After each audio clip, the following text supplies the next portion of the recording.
Welcome to this session of the Southeast Asia Development Symposium. My name is Marc Lepage, and I work as Digital Innovation Specialist in the ADB Digital Sandbox. It's my pleasure to welcome you to this session titled Sustainable Solutions for Southeast Asia's Recovery. During this session, we will discuss the role of digital acceleration and how it will shape tomorrow's sustainability, particularly in the context of COVID-19. Which is personally very relevant to me today, as I was tested positive a few days ago. Rest assured, I'll keep physical distancing throughout the session. Before we get into the session itself, I want to thank the ADB Southeast Asia Regional Department Management for the opportunity they gave us to organize this session, which we've organized with our great partner, AWS. Without any further delay, allow me to invite the session moderator, Mrs. Lim Mei-An, Director of the Fintech Institute and Director of the Asia Cloud Computing Association. Mei-An, take it away, please. Thanks, Marc. Hi, everybody, and welcome. As Marc mentioned, good morning, good afternoon, good evening, wherever it is that you are. Thank you very much for promising to spend the next couple of minutes with us as we discuss today's opportunities and tomorrow's sustainability. And we're talking about digital acceleration, of course. We have a lot to discuss, and I'm really happy to be here. As Marc mentioned, I am the director of the Fintech Institute over at Access Partnership, and also Emeritus Director of the Asia Cloud Computing Association. We have an A-list team of speakers together with us today, and let me tell you why. I'm from the Asia Cloud Computing Association. Marc is from the ADB. We have Alan Lim, who is going to be coming from the MAS, the Monetary Authority of Singapore. Shanti, who's going to be speaking to us, also from the ADB. Aditya, who is from Apeejay Stya University, also an A. Hyuna, who is going to be talking to us from AWR Lloyd. Andrea, who is also an A herself from AWS. And Ozir will round us up later on from the ADB. So that's what you have, a complete A team. Really excited to be hearing from them. But before we begin, I'd like to end with, I like to start with the end in mind. We want to be discussing digital acceleration, today's opportunities for tomorrow's sustainability. But what are the questions that we have to play around with? What exactly are we looking at when it comes to what are the opportunities today and what's happening for tomorrow's sustainability? If one were looking at the different approaches towards digital acceleration, I like this lenses that we have to look at. The idea is that we can't just see everything through one perspective, because there are different people and there are different perspectives that you'd have to take when it comes to digital opportunities and digital acceleration. Gartner Institute obviously has come up with this idea that you have to look at it through people, through things, and through business, where you're actually looking at the different types of accelerations that can be gotten from people, that can be enabled for people, that can be enabled for business, and what are the things that you can enable the acceleration with. And a lot of times when you look at it through different lenses, it looks very neat here, but as the next slide will show you, there will be an explosion of considerations, and it's going to be really challenging to try and map a lot of things out, because it does get a little bit confusing when you map somebody's perspectives across somebody else's perspective. We have some traditional approaches towards understanding digital acceleration and the opportunities that are there, right? But also other people who have been looking at, let's try to mitigate some of the harms or some of the negative externalities that could happen when we start to accelerate. And this is one of the most traditional ESG, I suppose, the economic, social, and governance approaches that we have, I guess, in our arsenal of approaches, which are the United Nations Sustainable Development Goals, where you talk about everything from poverty to hunger to inclusive growth and partnerships, etc. So we do have a lot of different things that we can play around with when it comes to the development of the thinking behind opportunities versus the sustainability. And the question I find is really about balance. Where are we going to find our balance between that opportunity that we want to pursue and we should be pursuing versus sustainability? And question that I have actually for everybody here is really, is it a zero-sum game? Is it just one or the other? So First question, and if you are on the chat and if you've got itchy fingers with you, I'd love to hear from you. On the discussion section where you will see you can pose as questions. What exactly do you see this digital opportunity as? Where are the sustainability balances? How are these balances going to be gotten? So that's one of the first questions that I have. But I think that right now what we're seeing for the ESG discussions and this idea of getting towards ESG where we want to have a balance, a lot of times we're seeing them mapped in this way. We've got environmental issues, okay, air and water pollution, biodiversity, deforestation, water scarcity. We've got social issues, human rights, labor standards, employee engagement, gender diversity issues. And then we have got governance issues like compliance, whistleblowing, and other compliance requirements. A lot of times these are seen and presented through the lens of compliance and investment decisions. And that's not necessarily wrong. I think that there is always a good thing to have people ensure that we are doing the right thing. But we are also seeing that there are an increasing number of companies and people who are focused very much on the idea of the disclosure reporting on bourses. Now, the question obviously, if you're not a listed company, then where therefore are the governance decisions then? But I think that this is a good step forward for all of us. And this is something that I think we can discuss and we can talk about. So the question is, for me, I feel, who watches the watcher? I think that there are vested interests in ensuring that we are moving forward in taking ahead these digital opportunities, but there are also governance mechanisms. On one hand, if you're on the left side of the slide that we have right now, doing good for the sake of doing good may not necessarily be unquestioned. I think some people might start to ask, where are your hidden motivations? Surely you're not doing something just for the sake of doing something, even though you might be, who knows, right? And on the other hand, if you're fully investment driven, a lot of the decisions that are data driven with materiality arguments, that means if you invest this amount of money, you're going to get back X amount of return in investment. It may overwhelm the ESG concerns, which may not necessarily translate immediately to a financial or a data point immediately. So this is a real big question that we have regarding vested interest in governance mechanisms. So right now, who are we seeing who are demanding these governance mechanisms to ensure, again, that we find this sort of balance that we have? Well, we see that there are three kinds of we're seeing three types of stakeholders involved here. Firstly, there are clients or general public who are demanding greater transparency. It could be on the left side, you can see how their money is invested, but it could be something else. It could simply be, I put my trust in this particular organization for something or other, or I choose to believe in a particular brand, or I choose to believe in a particular organization, and I want to see how you guys are managing that trust, how you guys are governing that trust. So that's the first stakeholder group. The second stakeholder group are your investors or your board members, and the third stakeholder group are the people who are demanding the actual reports, the compliance folk.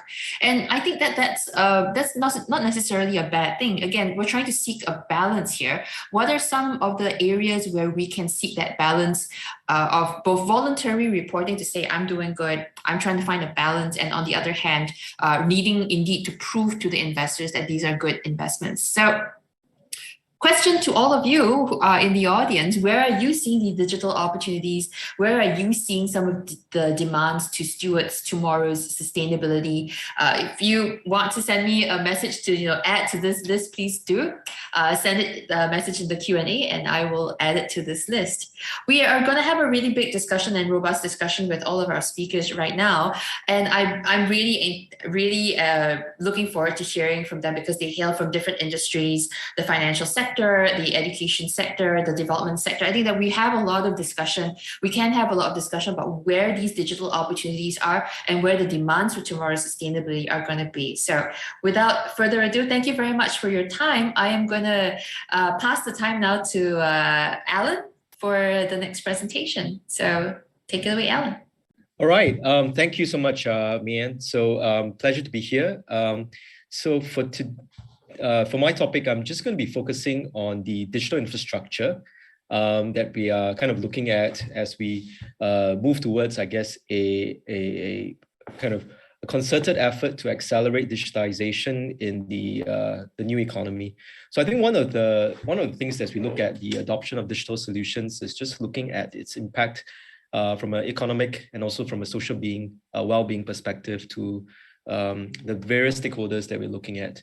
And one of the things as we kind of reflect on is just how sustainable and how interoperable these solutions may be. As we look at, I guess, increasing the amount of transactions that are performed digitally online, question is, are we moving towards a more inclusive, or conversely, are we looking at a more divided and a more excluded society? So as we kind of reflect upon this topic itself, one of the things that we look at is just how do we enable an efficient and more inclusive digital economy? And one of the areas that we are looking at specifically is just what are key enablers that would be required to enable a truly inclusive and potentially interoperable and a more sustainable kind of a digital economy. And as we kind of look at this, a few founding blocks of foundational digital infrastructure building blocks comes to mind. One is the possibility of having a digital identity that would serve as a identifier for transactions that are performed online, provide assurance that you know who you're actually dealing with. The other piece is around interoperability. Are we creating a set of new walled gardens essentially, or are these infrastructure and rails that we create actually interoperable with each other? The other piece is around authorization and consent. Are we allowing greater flexibility to us as consumers, as users, to be able to have a greater say and consent of how our data is actually being used? And the last piece is around data exchange, or really how data could be exchanged between different stakeholders, data being exchanged, extracted, for example, for the purposes of trade and supporting small and medium enterprises. So from an MES perspective, we had the opportunity to work on a report called Foundational Digital Infrastructure for Inclusive Digital Economies. You will see a link over here for the report that we have published together with the central banks of Brunei, Ghana, Cambodia, and Kenya with support from MasterCard, which delves into some of these areas more specifically. What I'm going to do is just talk about perhaps taking reference to the digital infrastructure that we kind of consider, how we would support some of these journeys that would possibly benefit from greater acceleration of the adoption of these digital technologies. One aspect is around financial planning, for example. So one of the projects that we've built in Singapore, just to look at how we could really enable a more inclusive society and really enable, I guess, sharing of information, is this infrastructure project called SG Findex, which allows an individual to do more holistic financial planning by really allowing them to retrieve information held across different financial institutions and also information about that's held with government agencies, to pull it together and be able to aggregate information through the preferred financial planning applications. One key element here is how do we do this in a way that gives users greater consent and also allow the participating financial institutions to be able to support this in a long-term basis.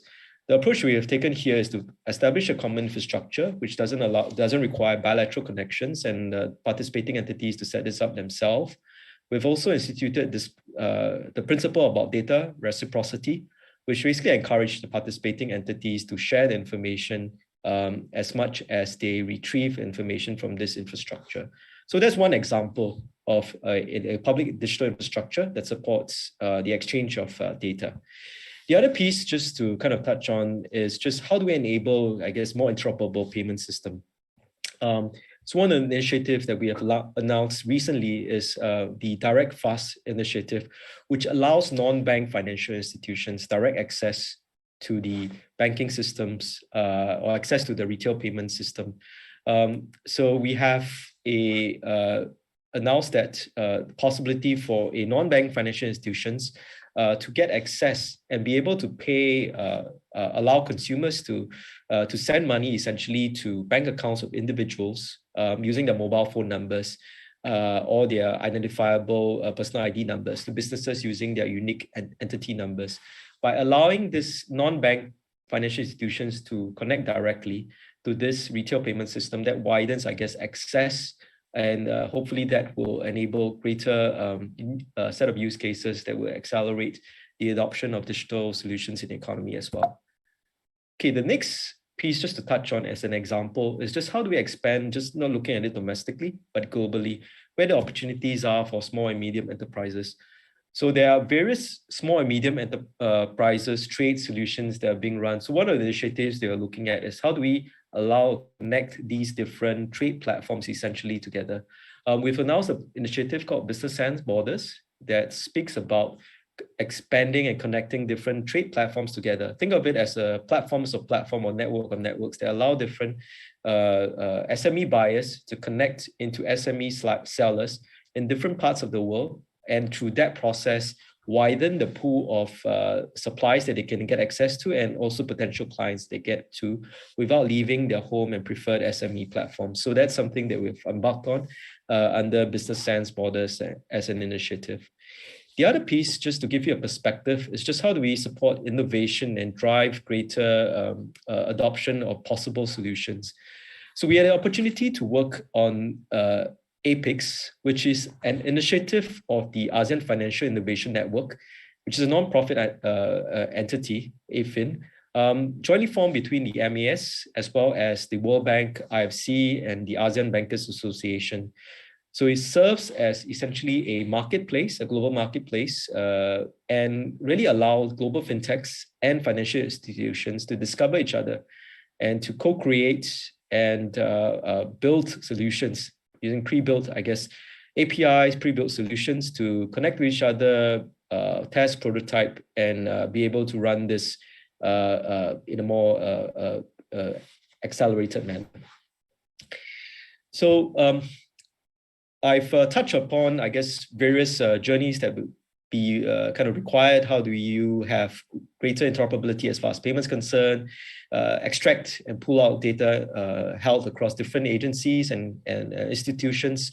I've also spoken about how we connect trade globally and also support innovation globally.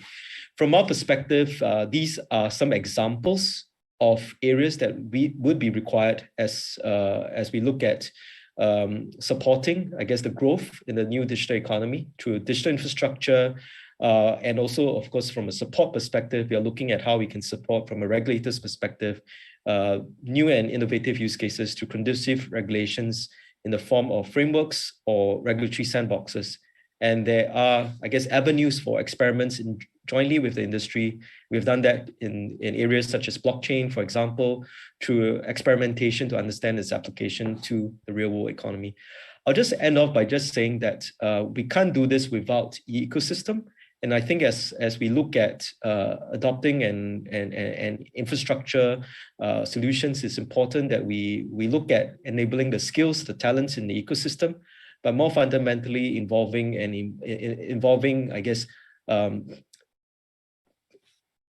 organizations and associations and partners around the world, and to do this really together. I think that allows us to, I guess, accelerate and support each other as we work towards a more safe and inclusive, sustainable finance in the future together. Thank you very much.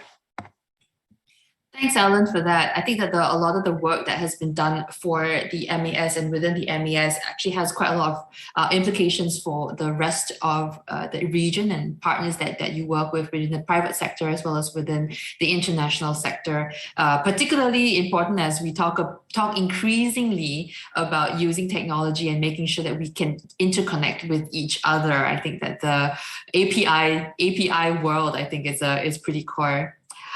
Next up on our speaker list, we do have Shanti from who's shifting over from the financial sector to the education sector. So Shanti, tell us a little bit about what's going on with ADB and education. Thank you. Hello, everyone, and thank you for tuning into this session today. And my thanks to the organizers for inviting me. So let me start with with the accelerating digitalization and what that means for education. What I would like to postulate, next slide please. What I would like to postulate is that we need to look at both digitalization for and in education. So next slide. On the one hand, education needs to respond to digitalization by preparing learners with the right digital literacy skills and knowledge. But on the other hand, education systems can also draw in opportunities created by digitalization to augment the quality of education delivery. So let me just start with a glimpse of the cohorts of the future that we need to deal with. As per Holon IQ, its technology intelligence platform, between now and 2050, there will be 2 billion more learners at all levels, at school, college, university, and different levels in different settings globally. And the bulk of them would be in the secondary and post-secondary education. So current models of education will be hard-pressed to deliver education services at this scale with equity and efficiency. So technology, digital tools will actually be a means by which to meet the colossal need for expanding education. And most of the effort has to be put at the secondary and post-secondary level learners. I see Mayan's photograph alongside my PPT. That's nice. Okay, next slide. This one, this one shows that the education sector is grossly under-digitized, with less than 4% of global expenditures on technology. The expansion of the knowledge economy and the future skills, therefore, really require a fairly massive digital transformation. And this has also been a call that's been put forth by the recent COVID-19 aftermath. Next slide. So this forecast shows that the outlook for digitalization is promising, and digital spend is actually forecast to grow from 227 billion in 2020 to nearly double that to 404 billion by 2025. However, even then, the digital spend as a proportion of the total will only be about 5% or so of total expenditures. So those of us working in developing countries in Asia know that most of the education budget in developing countries goes towards salaries and operational costs, leaving very little for new initiatives. So digitalization is going to require policymakers to think strongly about allocating budgets. Next slide. Continuing the Holon IQ data, so education is expected to be a $7 trillion industry by 2025 as a combined total of global expenditures from governments, companies, and consumers put together. Hopefully, it will further accelerate in the years to come. Next slide. This one shows that new investments in EdTech are moving strongly to AI-based learning, mixed reality learning, which is a combination of virtual reality and augmented reality, game-based learning, and educational bots.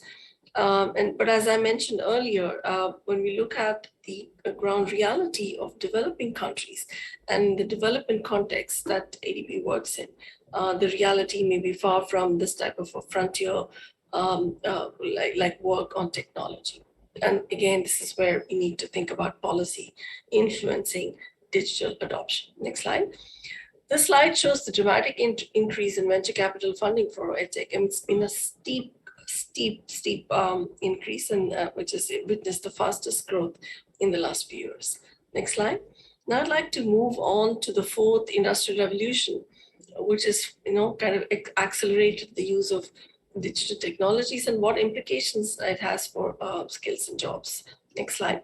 So ADB had undertaken a study to assess the implications of 4IR on skills and jobs.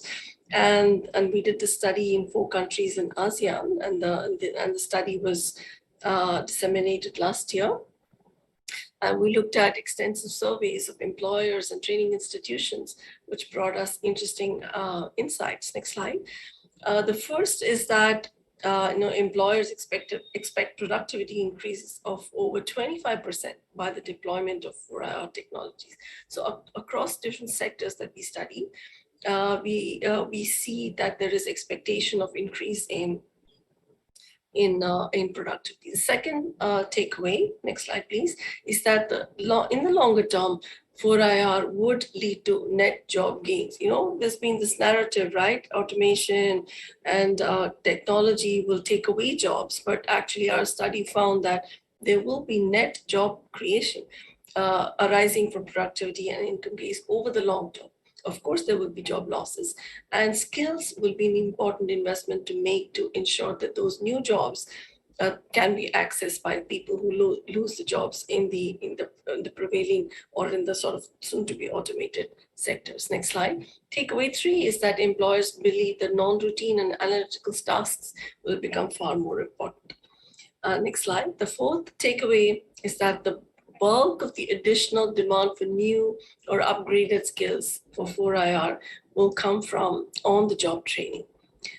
And next slide, and the last takeaway is that we found a fairly big gap in perceptions between training institutions and employers on the state of readiness of the workforce entering the market. Training institutions tended to be far more optimistic. So this again shows that a lot more alignment is needed between employers and the training institutions in getting a market reality and to have a far greater collaboration. So this is a snapshot of some of the findings. We actually have 5 volumes of reports that you can find. I mean, I've shared the link in the slide that introduced this. Next slide. So, in this one, we're constantly thinking that, okay, 4IR, we need to prepare for the future. But in this slide, I'd just like to point out the 4IR trends are already upon us, and it's almost like a catch-up phase for developing countries and educational institutions to take the necessary steps to remain in tune with market forces. We just look at the numbers. 2.7 million industrial robots were already in operation in 2020, and 2/3 of those new installations are taking place in Asia. Of course, China is the market leader, but Thailand and India are also gathering pace. Same with the global blockchain market, in which Asia is expected to gain a substantial share going forward. E-commerce, which has picked up the pace due to COVID-19, and also the push in the market is expected to be a 2 trillion industry in 2025, and Asia and the Pacific is expected to record the highest growth. So, and the global artificial intelligence market size is also on a very fast-growing trajectory. So these trends are already upon us. So the level of preparedness needs to be strengthened right now in this moment. Next slide. So what are the implications for policy and action? So, there are many who say that digital is a lot of hype and that, poorly resourced areas and students cannot really rely on digital technology. So however, education has to lead the way. And I like to quote the great educator, John Dewey, said, if we teach today as we taught yesterday, we rob our children of tomorrow. So we really need to embrace digital technologies across the board if we want to prepare the students for the future. Next slide.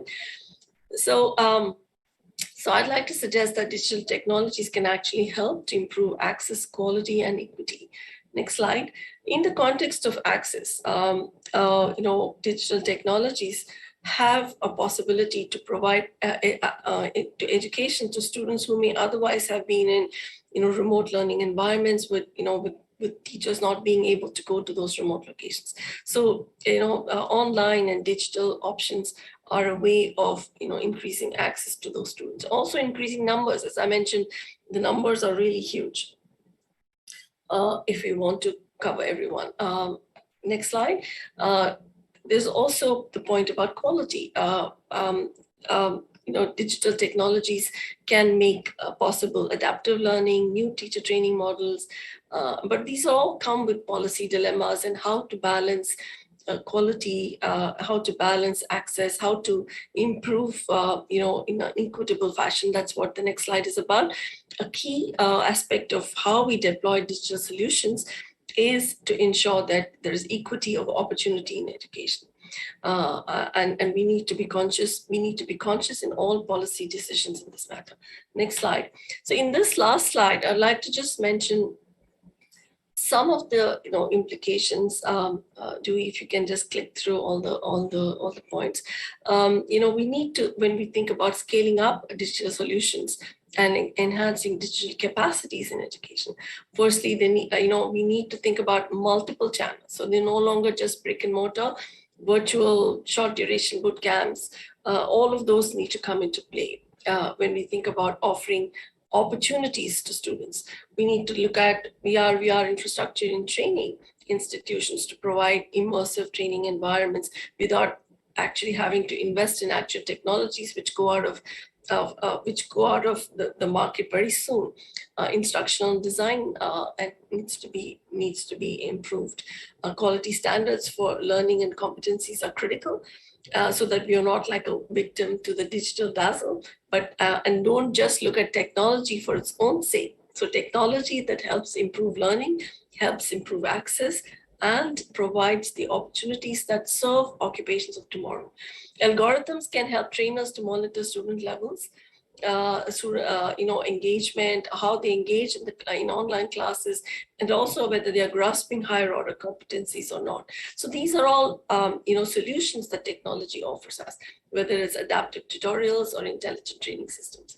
It's also very crucial that we, that policymakers consider appropriate governance and regulatory structures to ensure safety and ethical practices and address equity on all aspects. I think the COVID-19 really sharply brought to focus inequalities in digital access. So we need to consider that, whether it's in terms of access to devices, connectivity, or courses, or other services like placement services and so on. So I want to end this slide, so therefore on a upbeat note, that technology can indeed be beneficial to all, including the poor and the disadvantaged. And we need to navigate all the regulatory and policy aspects of it and look at equity across the board, and also have a very sharp lens to the future, where the digital technologies are moving, where the market forces are changing, and what the future economies will require.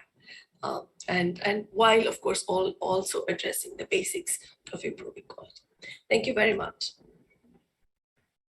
Thanks so much, Shanti, for that. That's super duper fantastic. I think that one of the things which is, I love the quote by Dewey that you included. It was it's always a challenge, I think, for educators, because a lot of times we're actually teaching for a future that doesn't quite exist just yet. I remember another panel that I was on, and one of the panelists said that his son had decided that for a show and tell for school, the topic was going to be, what do you want to be when you grow up? And he brought this outline that looked like a play button, and that was like, what exactly is this? He said, oh, well, I want to grow up and I want to be an influencer. I want to be a YouTuber. It's like, okay, that is not a job that anybody could have prepared anyone for 10 years ago, because you would not have thought that that would be a viable job track at that point in time. So thank you very much for that. Before I turn the time over to Aditya, I'd just like to cover a couple of questions and comments that I see already in the question and answer section, which is Murni, you mentioned that another digital opportunity is fintech. Totally agree with that. And I have put it into my slide deck. Thank you for that suggestion.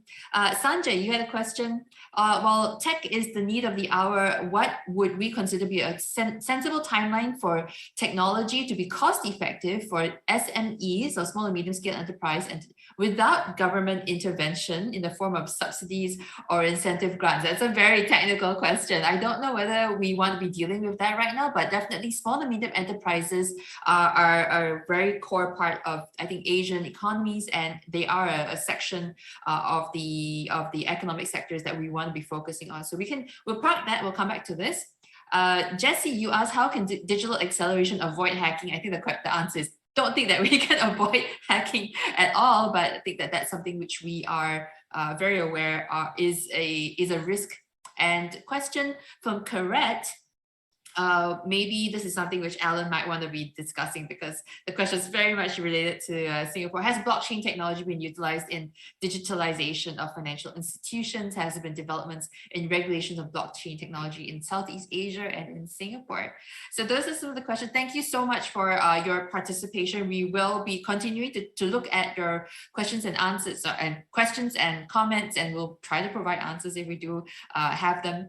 But in the meantime, I would like to welcome to the stage right now Aditya Berlia to tell us a little bit more about how growth has to be inclusive. So over to you. Thank you so much, May. And it's absolutely great to be here with this wonderful audience in this virtual environment and for such a successful conference, and my deep gratitude to Asia Development Bank to put this together. I'm going to rush through because I have 10 minutes and this is a topic I'm superbly passionate about. So let's run through quickly. We've sort of done this entire COVID-19. We've heard all the jokes, it's COVID, not your C-suite leading the of the entire transformation.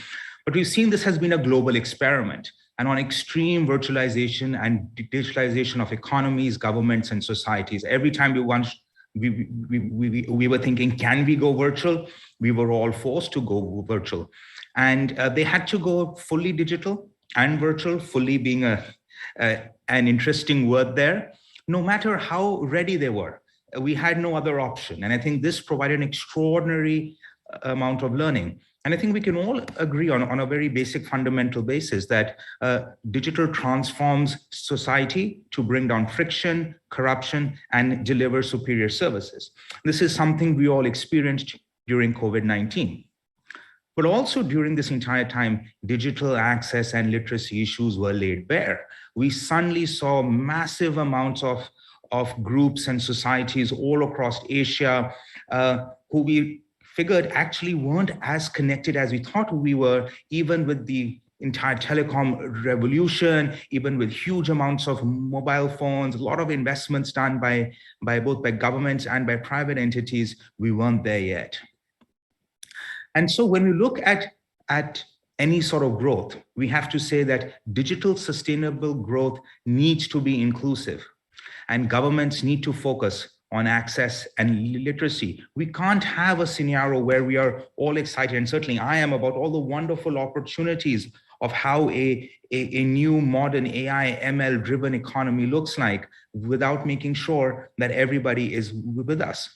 And in Asia, we have scaled from day one. I joke, there are many European countries which would fit in a neighborhood, in a city, in one of our Asian cities. And that means that anything you deploy has to be scalable from day one. You can't wait for it to gradually catch up over a number of years. Now, technology immediately enables scale. Simple government services, simple organizational services can be scaled as you bring down the amount of human intervention that is required.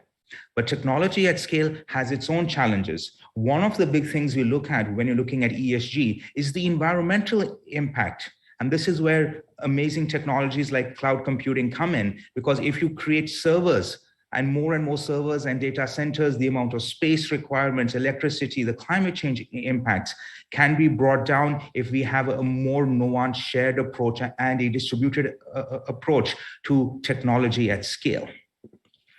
There's some key services which we can all agree need to be universal: equal access to information about government services and general news, ability to access government services with ease, and the being able to transact in the economy, make and accept payments. When cash went out during COVID-19, we had a severe problem with so many communities which were just not used to making digital transactions on a regular basis. And as we move to entirely digital coins and government-backed cryptocurrencies, we are going to see this accelerate more and more. And of course, preserve privacy and security. It's a new world and new rules. And often many people who are entering this new world don't understand the rules yet. Our goal should be no citizen or resident left behind. And I think this is something that we have to really take care of in Asia. We've had our birth rates have been going down. Our life expectancies are going up. I think the average life expectancy is now all across Asia is approaching 74, 75. We have a tremendously young population, but that doesn't mean that they all have access to technology. They all can, just by putting up a website, have a full access to the entire government services, organizational services that we'd like to provide. There are standalone solutions, which are standard, which we have seen, invest in building out broadband and mobile at affordable rates, providing access to devices in hand or in public locations such as libraries, digital education and training in schools and communities, both for children and adults. These are standard. We invest in them, and Asia continues to go up this curve. We have to invest more and accelerate. But there are major issues for users. Accessibility for those who have disabilities often isn't baked in. And in Asia, this means millions and millions of people in every country. Elderly who have trouble learning new mediums, who are unable to quite transact the way a technology-enabled person would assume a user would use it. Localization for regional and tribal language and dialects. Even countries which have national languages, it starts to go awry when you go into very local rural area villages where there might be subcultures and dialects. Of course, cultural preferences and individual needs on user interfaces. We've so far had a Western-dominated user interface of how English-speaking people interact with screens.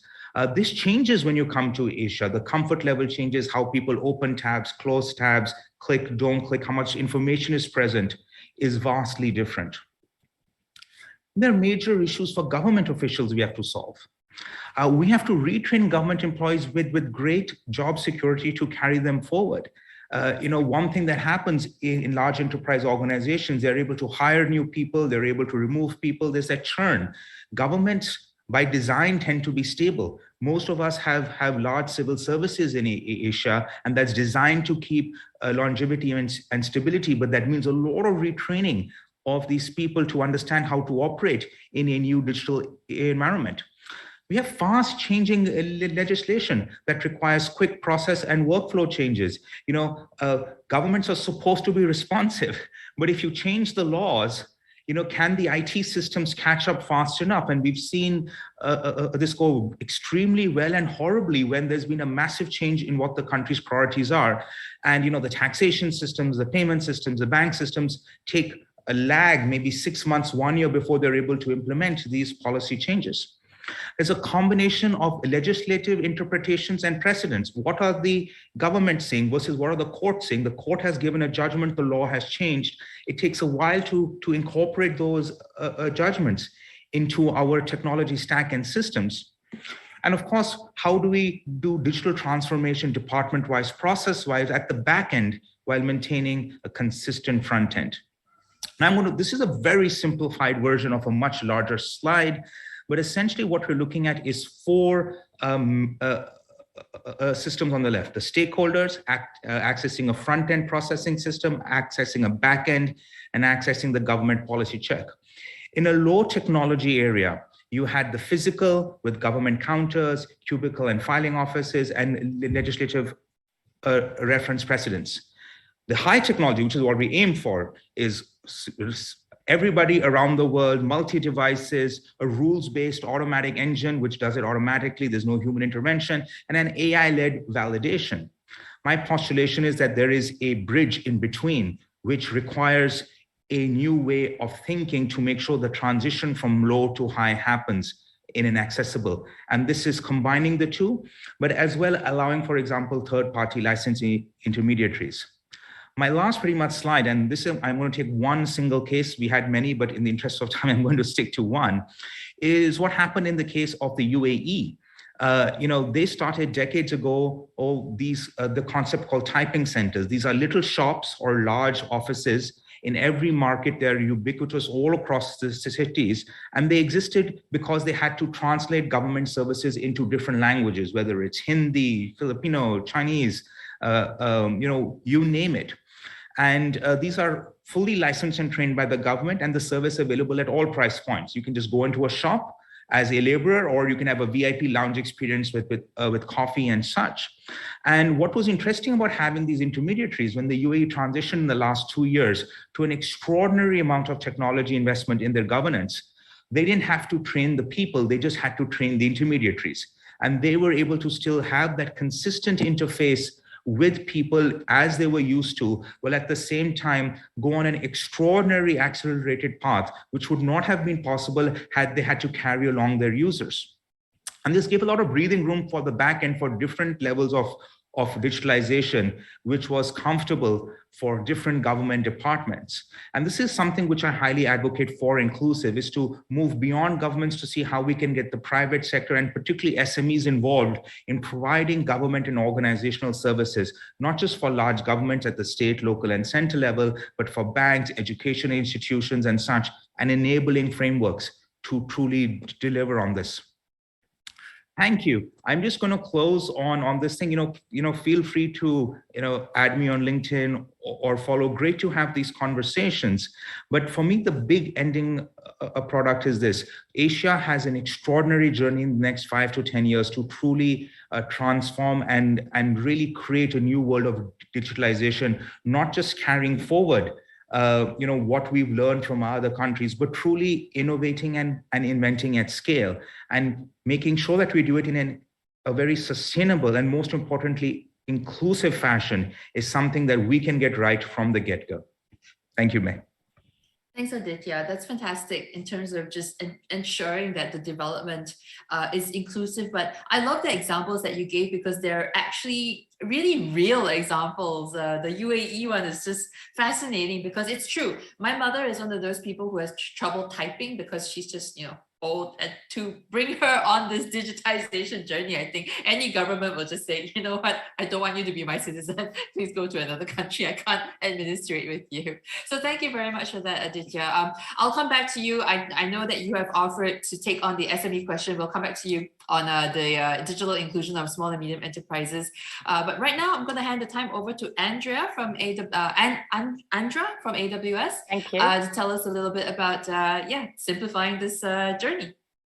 Thank you so much for having me. It's really great to be part of this session. I work at AWS as part of an incubate team that focuses on digital twins. And we know there's a very broad definition of what digital twins are.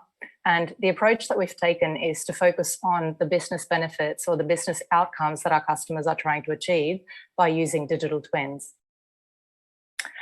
We know that digital twins are gaining more and more popularity. And in fact, digital twin spend is predicted to grow to 48 billion globally by 2026. And digital twins are one of the top 10 emerging technologies. This is based on research by Gartner and IDC. So there's a lot of interpretations out there, but simply put, digital twins are virtual representations of physical objects and processes that closely mimic the state and behavior of the physical counterpart. But most importantly, they're built to solve specific business challenges. And the key difference between, say, a digital twin and an existing traditional 3D modeling method, so, augmented reality, IoT dashboards, realistic gaming environments, is that the information flow between the digital and physical systems. A very common misconception is that the more complex 3D representation is what makes the digital twin, but actually it's the regular updating that's the key.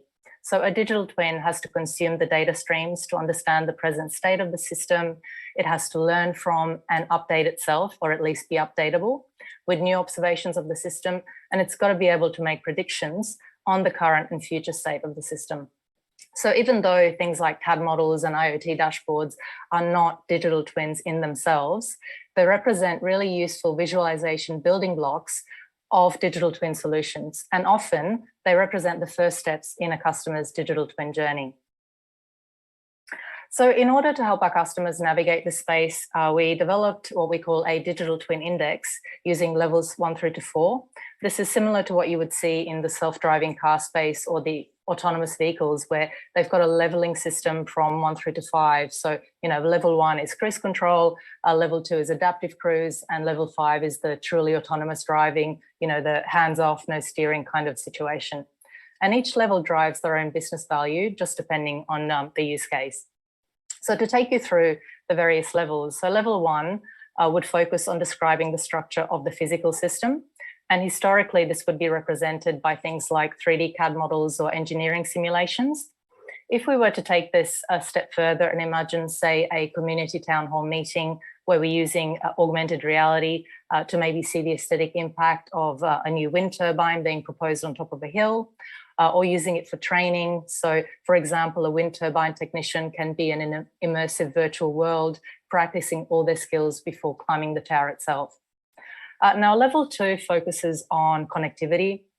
So it's integrating the IoT sensors and maintenance data in a dashboard, where the goal here is to understand the present state of the physical system. Now, in the industrial world, this is the domain of IoT and asset management, and that in itself is not new. But let's again imagine, rather than a static 2D screen, take this to the 3D immersive world and what this would enable. So imagine walking around your environment virtually from a remote location. One of our AWS customers is offering this augmented reality capability to their end customers in the energy, aerospace, manufacturing, and many other industries. Now, level 3 is where we start focusing on using prediction models. So this is using machine learning, it's using other prediction models and methods to emulate the behavior of the system. A really unique example of this is in the agricultural commodity markets. This is where we're supporting another customer who are using satellite imagery to analyze crop health at continental scale. And they couple this with price, supply, demand, and other market data to produce commodity and market forecasts. And these forecasts are used by their end customers to decide the best hedging and trading strategy. And this can easily translate into millions of dollars of savings or trading profits. Now, the last level is level 4. So this is the living digital twin. And this is where we use updatable predictive models that allow us to do that what if scenario analysis. And the key distinction between level 3 and level 4 is the ability to update parameters of the model itself based on data, and then to be able to do this at scale for potentially hundreds of thousands of assets. So really relevant type of information. Some of the benefits of digital twins, firstly, that full system view. So having that potentially 3D view of everything integrated into one, where you're bringing multiple data feeds from subcomponents, components, systems, processes, so you can see it all in the one pane. The system relationships, so the ability to see the effects, if you're modeling something in one part of the system, the effects that it will have on the others. So what I mentioned were the what if scenarios. The life cycle view, so that ability to identify an issue in a running system and tie it back to an as-designed component for change. I've already mentioned the virtual training example. And then things like predictive productivity, which really reduces the need to replace components by utilizing real-time data on component performance. Our digital twin product team has spoken to a lot of customers across industries, and they've shared with us a lot of interesting and innovative use cases. And what we found was that a majority of customers were focused on applying digital twins to transform their operations, and they wanted to be able to do this in real time. So for example, urban planners, emergency management, transport agencies increasingly have the need to be able to share and process information in real time and to respond to events in real time. And this means that information needs to be presented in a way that's immediately understandable and actionable. And digital twins can really drive this and drive sustainability in a number of ways. So firstly, they help us understand what's happening. You know, we can combine multiple data sources to see the impact of decisions that we've made. And then also the digital model can be used as a predictive guide for the future. And this is useful from everything like asset management to crowd and traffic control to logistics optimization. If we focus on sustainability, twinning can also help to build resilience to face the impacts of climate change. It can predict things like water network flow and also to balance energy grids. And then of course, as we keep maturing digitally, the digital twin can progress to telling us what's happening and why, and also forecasting the future. It can propose mitigations and even automating transformative change. Now, the real question is, why are customers not realizing the vision of digital twins? And the answer to that is because it's really hard. You've got data for digital twins being very diverse, living in multiple locations. It's often difficult to curate and create associations. We've got physical assets that can live and evolve over decades, and digital twins need to be able to do the same. And finally, 3D visualizations, which provide that natural and familiar way for users to interpret data, they're also complex and hard to build and maintain. So there's a lot to unpack, and that's why a lot of customers who want to get into building digital twins have often shied away due to this perceived complexity of it all. So to make the process easier, we've helped many customers and partners to build digital twins on AWS. We're putting out more and more solutions that will continue to simplify the digital twin proliferation. Today, we provide the underlying platform and solutions that enables our customers and partners to build digital twins. We've got solutions that enable customers to build out digital twins at the subcomponent level, to the component level, all the way to city and statewide digital twins. I've just got a couple of quick examples to share, and one of them is one of the cities in Australia, City of Newcastle, where one of our partners helped them to build an intelligent platform. So a solution that automatically takes real-time readings from areas like soil moisture sensors in city parks. So for example, the sensors are telling you that the park is dry, but the Bureau of Meteorology is telling you that it's going to rain tomorrow. So therefore you can take relevant action. And a key part of the platform is that integration. It pulls the information automatically from a lot of different areas. And what this platform is trying to avoid is all these islands of data, and that's really key. It wants to pull all of these together.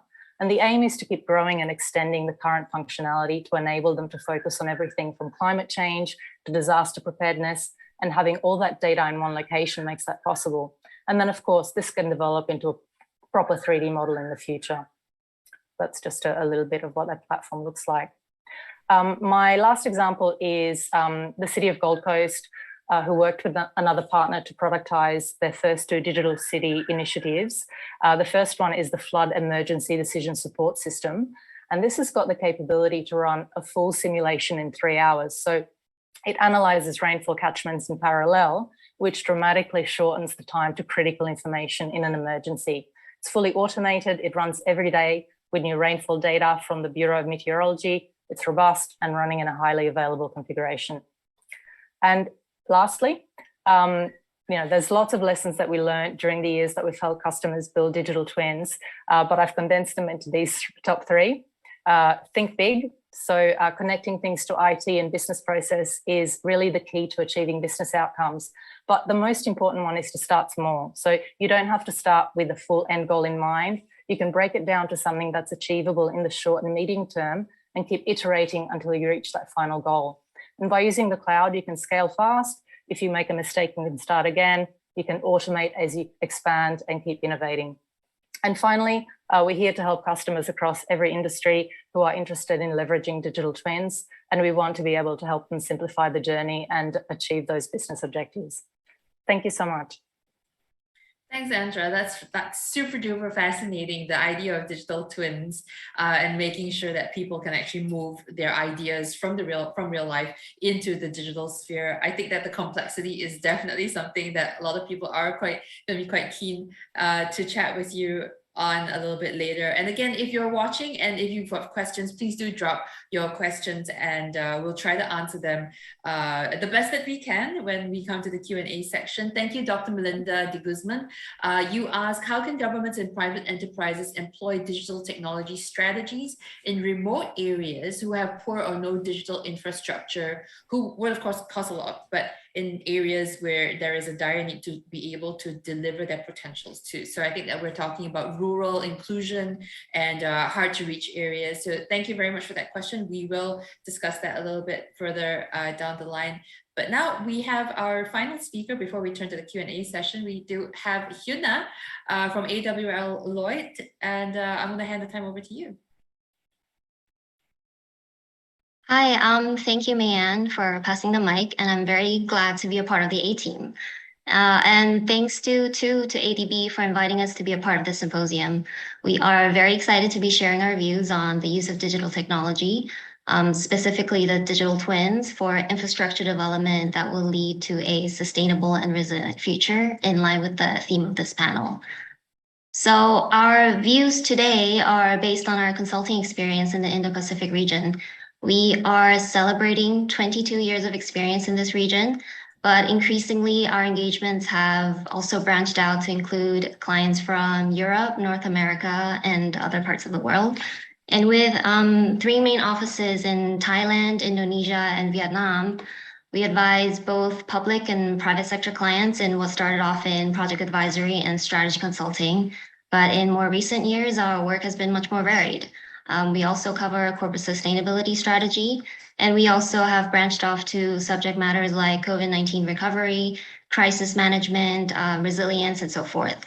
So in this stream of work, we assist businesses to think beyond the traditional measures and provide innovative but practical solutions to remaining resilient and anti-fragile. So that is the perspective we will be bringing to this topic today, the private sector's perspective. And at the end of it, we hope to leave you with a better understanding of digital twins, its historical applications, and its future in bridging the infrastructure gap in the ASEAN region.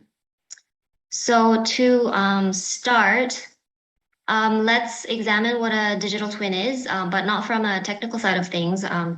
Andrea has done a fantastic job, but what the value proposition of this technology is to businesses or anyone looking to adopt and adapt this into their current operations. So what can digital twins do for you? The very first value proposition that we think comes from the twins' ability to model reality during pre-construction and operational phases of a project. This allows civil engineering firms to visualize the entire project in 3D, contextualize in its environment. This saves on design time, prevents design errors, and it has been proven to reduce chances of human error in general. Digital twins of cities have also helped new infrastructure and real estate projects position themselves sustainably and in ways that make commercial sense. Adopting a digital twin early on also means that the project can benefit from twins' BIM-related capacities, which again helps with minimizing errors and changing the way work is fundamentally carried out because all of the data is centrally stored and updated. And with the twins' IoT sensors and capabilities, you can also monitor and maintain your assets remotely, which is very useful for projects with offshore installations, for example, that are very difficult or dangerous to access, like pipelines underwater. So, but for us, the biggest value proposition of a digital twin is its ability to grow and evolve with the asset or the built environment. And it is flexible enough to accurately reflect the evolving nature of the problems businesses face. And although twins' initial hurdles may seem high, its value to the business increases exponentially with each successive stage and from all data accumulated since the project's inception. And sometimes this value to the business is very hard to measure. We think this should be emphasized, and maybe to add on Andrea's points that building digital twins are hard, we think a digital twin shouldn't be viewed as a single product with a date of purchase, but rather understand that it is a process which can be improved upon and can form an integral part of the asset. So with this in mind, where do we see are some problem areas in Southeast Asia where digital twins can have a high impact? So for one, we see its use in flood and water management. Jakarta and Manila are amongst the fastest sinking cities in the world, and they are prone to flooding events. North Jakarta is already experiencing the effects of land subsidence. And with climate change, most of the major coastal cities in Southeast Asia have to brace for impact. With the digital twins, city officials would be able to immerse themselves in the 3D model of the physical city, its underground drainage networks, and they would be able to monitor flood activity effectively. So they would be able to see the potential flooding sources, whether it be rainfall, coastal areas, or areas next to groundwater susceptible to flooding, and identify the areas that are most at risk when those elements are factored in and compare that to data concerning the populace.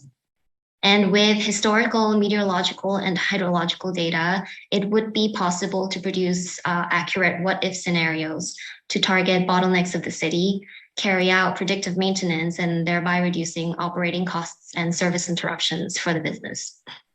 Second, we see its use in transportation and mobility. So as you all may have experienced in large cities in Southeast Asia, Bangkok and Jakarta notoriously suffer from traffic congestion, costing the country anywhere around 2 to 5% of GDP per year.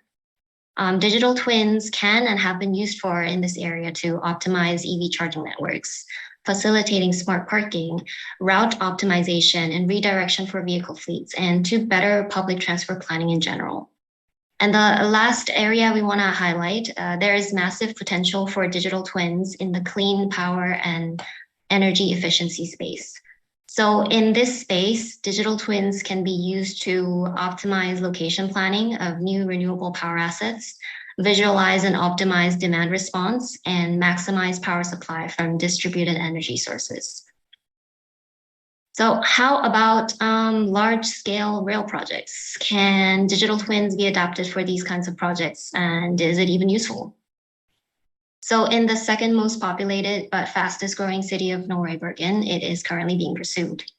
And with the digital twins, data spreading out over 60,000 project documents and over 450 models were able to be integrated into one shared collaborative platform, which connected stakeholders over 24 different contracts.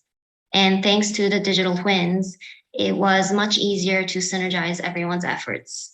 And this is estimated to have saved around 300 work hours a week. And for this project, overall, digital twins have helped cut the project time by 15% and reduced costs associated with potential construction errors by 25% as well. And based on this successful pilot of the iTwins platform by Bentley Design, Sweco, the designer for this project, estimates to save around 1.5 million euros annually on projects of similar size, and they are embracing digital twins for future engineering initiatives. So digital twins have proven to work and have real-life applications. What can we draw from this, and how can this information be leveraged in Southeast Asia? So one critical infrastructure project we are currently supporting is the Laos-Vietnam Railway, connecting two ports on both of its terminal ends. So one seaport in Vietnam and one dry port in Laos. This rail would be transformative for the Laos economy and the country overall. So to this day, many of the regions in Laos are without access to clean water or even a proper waste management system. And for years, they have been very heavily dependent on logistics capabilities of its neighbors like Vietnam and Thailand. So this rail connecting Laos and Vietnam would not only foster regional integration, but promote Laos independence. And with the digital twins, the project could benefit from building it right the first time, thereby greatly reducing CapEx costs. The engineers would benefit, and because this project will involve multiple stakeholders, MDBs, multi and international organizations providing advisory and technical support, they would have access to this centralized platform to cooperate on from the project's inception. Lifelong information management capabilities of the twins would also help the operational aspects of the project in the long run. The Lao and Vietnamese operators would be able to monitor this 555-kilometer long rail remotely, examine the trends, and make better decisions and predictions. And with machine learning, maybe one day the twins would be completely autonomous. The local Laos business we are assisting is commissioned by the government to help develop this project from the start. They are looking for a suitable digital partner to perhaps lead them on this journey and reap the benefits of applying digital twins technology in large-scale rail projects such as this one. And with the proven efficacy of the digital twins in all kinds of disciplines in past use cases, it can be coupled with large-scale infrastructure projects in Asia. Just to help with visualization, the kinds of projects compatible with the digital twins, we've selected a few and put it in the screen here. Some are currently ongoing and some are contemplated. Digital twin use cases from other markets can be adapted, knowledge and technology transferred to greatly benefit large infrastructure projects in Asia, such as rail and metro projects like the HSR in Thailand, or to improve road and highway conditions in India. And the twins' capabilities proven in the water utility management can be replicated in China. So the digital twins could be the key to bridging the infrastructure gap, which is unfortunately broadened due to the events of the past years. These are the numbers we pulled from ADB's own sources. And year after year, even with billions invested into infrastructure development in the region, improvements could still come faster, made more efficient to benefit society. And with the digital twins as the tool for public and private sectors alike, this may be a possibility. Thank you for listening. Thanks, Hyuna. I think that's super duper fascinating. As somebody who loves backpacking around Asia, I'm looking forward to the impact that all of these projects are the digital twins are gonna have on making travel a lot easier. I do see a question in the Q&A that is from Cherry May Bartolata. What do you think is the best way for the local government units to prepare their data and digital infrastructure for easier adoption should they want to onboard a digital twin between 1 or 2 years timeframe? That sounds like a pretty ambitious timeline, but I will let Hyuna and Andrea chat about that in the Q&A session, which I think I will call to a start right now. So without further ado, everybody, let's get on inverted commas onto the stage so that we can all start discussing some of the questions together. I think that one of the first questions that I would like to pose to all of us is that are we looking at a trade-off? Again, the first question is it a zero-sum game? Open to everybody. Is it a zero-sum game if we're looking at these opportunities, and then are we looking at some of the negative externalities? Is it a zero-sum game where can we have it all? Is the question.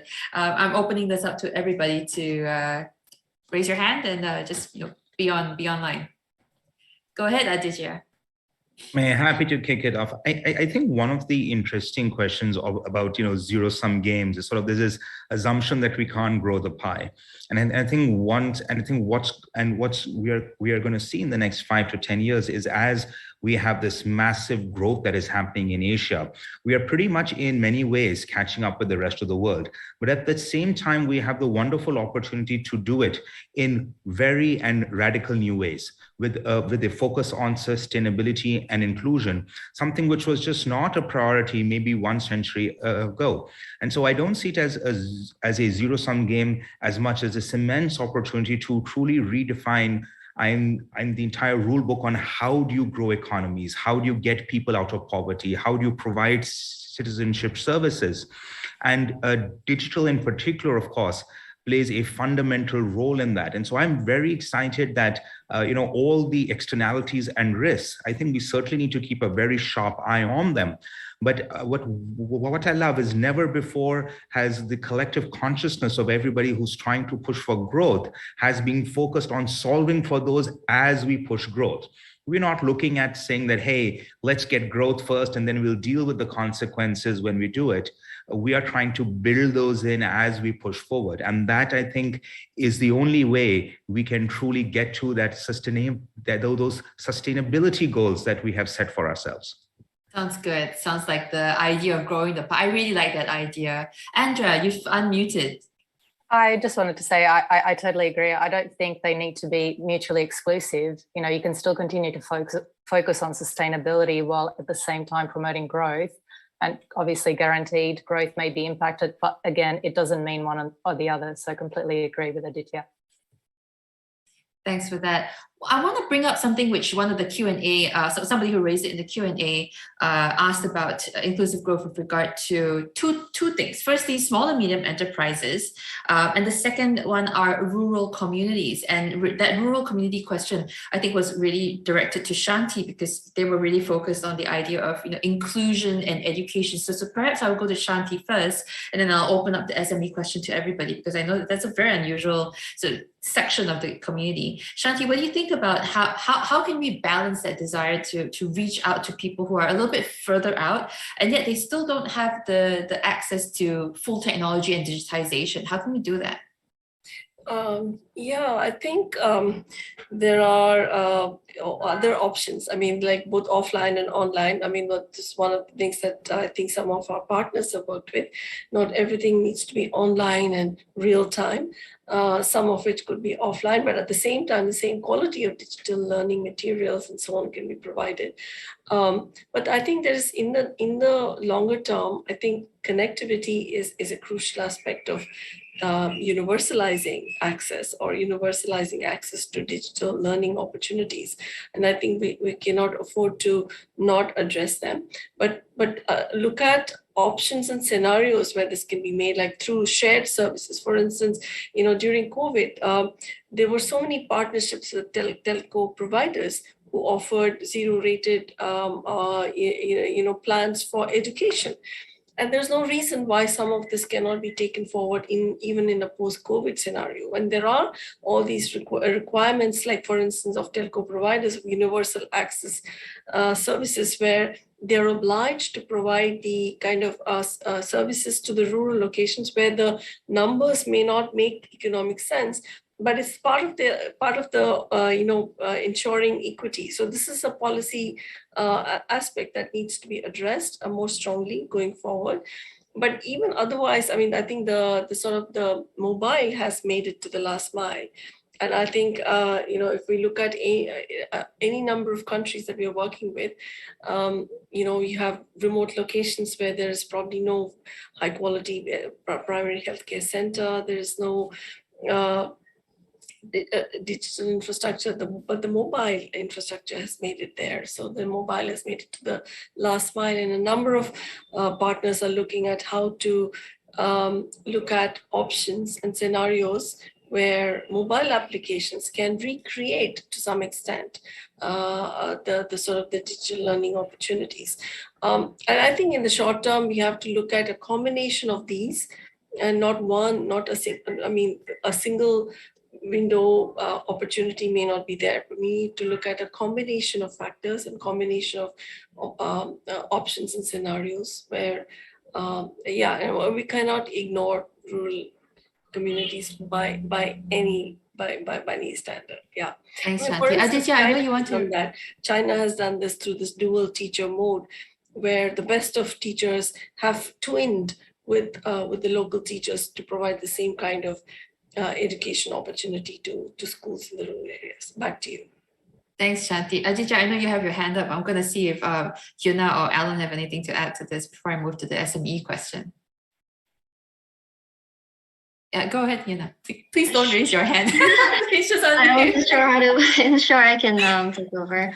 So if I may broaden the question a little, maybe to include also the question on how digital twins or digital technology can be adapted for countries without the proper infrastructure, without even anything really. And I think this is a very valid question. And I've thought about this. Why digital twins when in some countries all else is lagging behind? This is very valid, and I think humans tend to think very linearly. And although it's very logical to think in sequence, so for example, it's logical to think foundations must be solid before building anything on top of it. But lagging behind digital technology and delaying our migration to digital technology, I think is only going to create more problems and worsen the digital gap in these countries. So for example, Port of Rotterdam is already commenced its digital transformations of the port to make the port ready for autonomous ships, which are due to arrive in the next 10 years or so. And many of our developed countries are staying ahead of the curve. And I think it is very important for us to get started, even though, it may not seem like it's the right time. It's important to ensure that others are not left behind to the extent possible. It's going to be very difficult, but it has to be done. And I hope Andra agrees with me. Absolutely. The only other thing that I would add is no one should be shy to basically take their cue from what others have done before. There are so many standards and frameworks and actual examples that can be used. You don't need to start from scratch from either a strategy perspective or a project perspective. You can learn from where others have both failed and succeeded to get your project started. And as I said, you can start small and grow from there. Absolutely.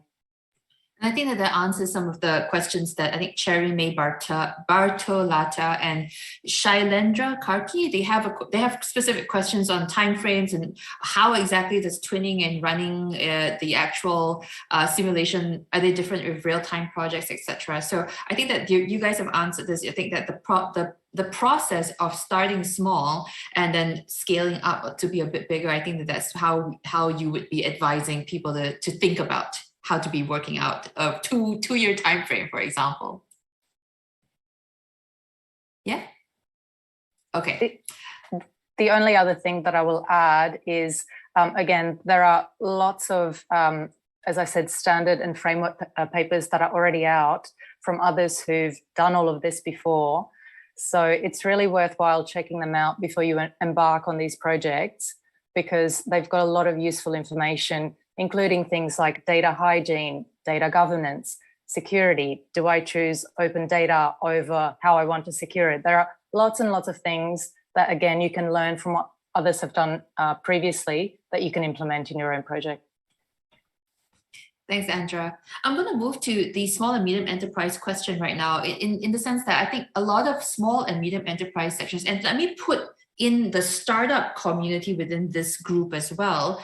How are we to think about ensuring that these opportunities are, again, like Shanti mentioned, equitable to them without the need for governments, like, for example, MAS always constantly having to subsidize for something or other in the digitization. Aditya, I promised you some airtime. No, absolutely. And because I'm super excited about this field. So if you look at the history of how technology adoption and cost has changed over the last 60 years, there's always a time lag in between sort of the really high enterprise. Imagine large buildings full of computers, right? You need a large building just to fit in a computer, and it's only accessible to the very rich government and the very rich enterprises. And then there is a time lag between that happening and then it trickling down to the SME level and then to the final end user level.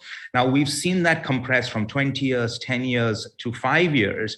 And that 5 years was pretty sticky for a couple of decades. And one of the reasons why I love the cloud computing revolution, it was a true democratization of access to computing power. For the first time, someone, whether it is a startup or an individual or an SME, could have a pretty powerful computer at their hand for the price of a cup of coffee for the 1 hour or 2 hours they really needed to test something off. That has driven an extraordinary innovation that has collapsed that 5 years to almost, I would say, about 1.5 years, 2 years. So we see these major technologies get launched for enterprises, and rather than waiting 5-10 years for them to reach an affordable price point for SMEs or end users, we see startups coming in, companies coming in, which can quickly take those and transform those. One of the lovely parts, again, and this is why I love cloud computing for this, the greatest cost for a lot of this tech was having a large fixed install base to provide it. And the nice part about SMEs is that they also consume less. They're environmentally sustainably friendly when it comes to use of technology. And so if you pay as you go, suddenly complicated technology, which would require a large install base to actually even start up or take 2 years, 3 years to implement, can be sipped at a time, and therefore cost comes down. For rural access, the only thing which I'll add, since that's something I covered in my slides as well, the big thing for us is to look at interfaces. We can't have a single, we are just used, hey, let's put a website and a mobile app, and that can't be the future. We have to figure out other interfaces for people to access education, to access government services. And these interfaces could be video, voice, data, chatbots, all the technology stuff. But let's not discount human interfaces as well. Individuals who trained in a village or a town, or multiple of them, who could act as an interface, a personal interface between the community and the heavy digitalization that's happening far away in some capital or in some financial center. Thanks, Aditya. So I think that definitely focuses the attention also on other enabling technologies and other enabling factors like EdTech, which I know Shanti was very passionate about when we're talking about enabling the future and the next generation. I will spend some time just giving Alan the floor, because there was a really specific question about blockchain technology and its use in the financial sector from Claret and Suryo, who was asking, are they being used in digitization of financial institutions, which is obviously one of the big components of the digital acceleration that we're looking on, and what's been happening in Southeast Asia and Singapore? So I think that blockchain has been applied, I guess, across the financial industry, across a number of, I guess, domains, whether it's trade finance, capital markets, or we're looking at cross-border payments. I think we see the use cases across these different domains. And I mean, ranging from just looking at whether it's digitizing, for example, letters of credit, to things like representing, I guess, existing traditional securities, whether it's bonds or even private equity, into a digital asset. So I think that's certainly been efforts on that front. As far as regulation is concerned, obviously that's an area that continue to evolve. Whether it's having, I guess, clarity in terms of the treatment of the actual digital asset itself, to looking at, for example, what are the necessary protection that is afforded to consumers, and also looking at broader risk to financial stability, and also areas such as money laundering, for example. I think those are the areas that continue to evolve from a Singapore perspective. One of the things that we have, I guess, sought to distinguish, for example, is if a token, for example, is used for payments, then we look at kind of regulating it under the updated Payment Services Act, where we have a special category, I guess, for digital payments token that covers some of these use cases. Then, of course, in areas such as, I guess, a securities token, and the meat of it, if it represents a collective investment schemes, then there are existing, I guess, regulation that applies. So yeah, again, this is an evolving space, and one of the things that we are looking at is through the conduct of, or whether it's the regulatory sandbox, for example, that provides an avenue for experimentations to happen, new models, for example, whether it's the introduction of a digital exchange, for example, and whether through the experimentations, there's possibility to kind of mitigate and assess, I guess, the risk in introducing some of these new capabilities in a safe and efficient manner as the activities grows, and for the appropriate regulation to then apply. So I think that's something that we'll continue to see. But yeah, I think that's something that's definitely evolving and growing in the financial industry in Singapore, and I would say across the region, at least from my vantage point.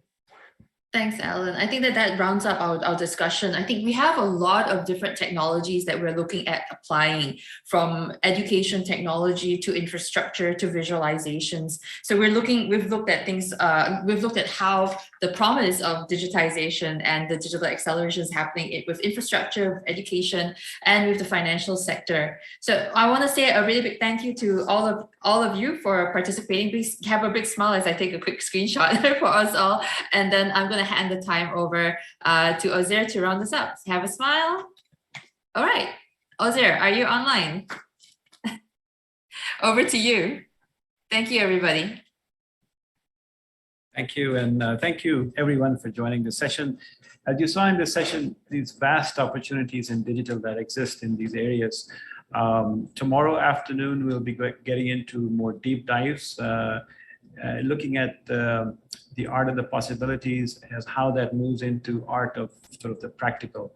We'll be going over a deep dive into use cases that we are working on, and also looking at how do we actually move forward with these possibilities. We heard today about autonomous cars, we talked about digital twins, we talked about next sort of movements on education, but how do you make them real? How do you tiptoe your way into it? How do you get that snowball going?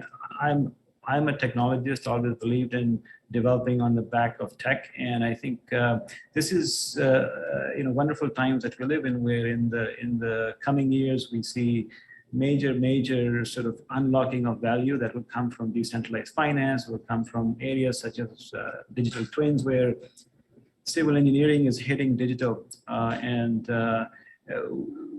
there's still a lot to be said about best practices, but in terms of new practices with Web 3.0, in terms of new ways of doing some sort of infrastructure development in Asia, we'll be focusing on that. So I'll invite everyone to register for the sessions tomorrow afternoon. It'll be deep dive into these areas with actual use cases, and it'll be more interactive, where if you have thoughts, ideas, bring them to the table, and we will be working through them together. So with that, I'll close this session. Thank you everyone for attending. Thank you.